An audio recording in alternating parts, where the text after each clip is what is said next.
Welcome to the Salmon Runs YouTube. Enjoy the video. You begin by locking down inputs and prerequisites.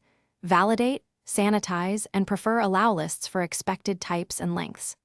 Once done, replace string concatenation with parameterized queries or prepared statements so inputs are never treated as SQL. Make sure your application uses distinct, least privileged database accounts.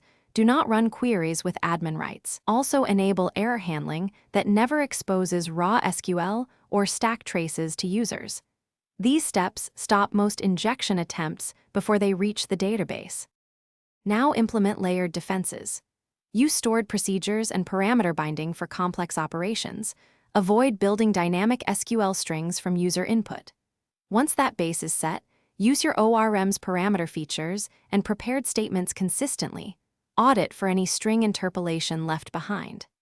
Add contextual output encoding and escaping, and deploy a web application firewall to catch common payloads. Make sure logging captures suspicious inputs without leaking secrets. These combined controls reduce risk even if one layer is bypassed.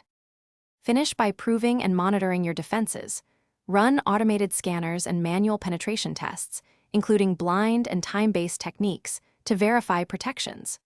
Once tests pass, deploy continuous monitoring of database queries and application logs so you spot anomalies and failed parameter bindings quickly. If issues appear, roll back risky changes, patch dependencies, and follow an incident response plan that includes revoking compromised credentials. One key troubleshooting tip: if tests still show injection, search the codebase for any raw SQL string concatenation and fix it immediately. Thanks for watching. Consider subscribing if we helped you.